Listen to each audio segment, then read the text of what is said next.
All right. Well, Gallo, a name that most people associate with supermarket wine, although they tried to change that in the early 90s when they came out with their Gallo Estate program. And, here we are 20 years later and nothing has changed. People still think of Gallo as cheap supermarket wine. But Gallo, they have a lot of other wines. They've got wineries all over the world and a lot of great brands in their portfolio.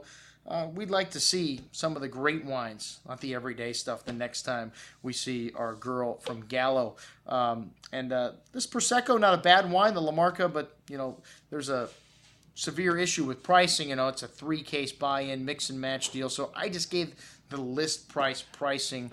So these prices seem a little bit high to me. $24. This is Prosecco should be a $10 wine, and I think you can find this at $18. Fresh green apple and pear-like fruit with notes of white flowers. A slight briny character to this wine as well.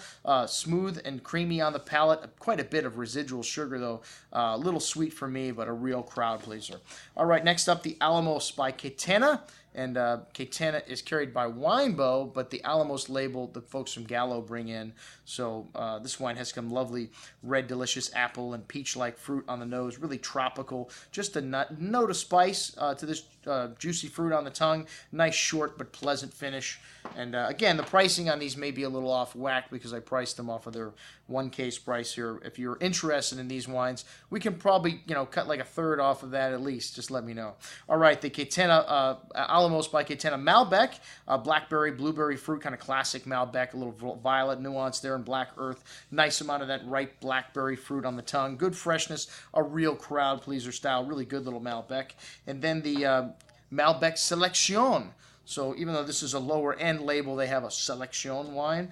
A bit of smoke here, kind of dried tobacco spice to the black cherry fruit on the nose. Nice richness on the palate though, smooth and round tannins. Finishing a little bit dry in the finish, but has the fruit pretty much lasting all the way to the end. Some licorice spice and some minerality there as well. Really good. I don't know if it's worth the upcharge. The regular Catena Alamos Malbec was just maybe a shade less for about half the price.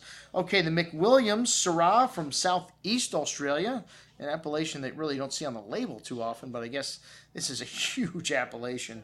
I mean, sweet tobacco spice, blackberry, kind of black cherry liqueur, notes of violet floral nuance. McWilliams, supposedly the most awarded winery, or I'm sorry, Hanwood, the name of the winery, McWilliams, the label.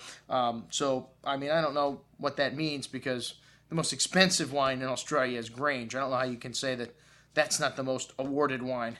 Financially, the most awarded wine. Anyways, this Shiraz, a nice little wine, kind of forward and drinkable style, short but pleasant finish. And the Cabernet Sauvignon from them, a little blackcurrant and plum fruit there, pretty floral, pretty fruity rather, with a little bit of herbaceousness that you get from Cabernet Sauvignon. A nice amount of red currant and berry fruit on the tongue. Again, a short but pleasant finish. A good wine. Not the reason I get out of bed in the morning. All right, coming up next, we've got a Spanish winery from Ribera del Duero, Protos.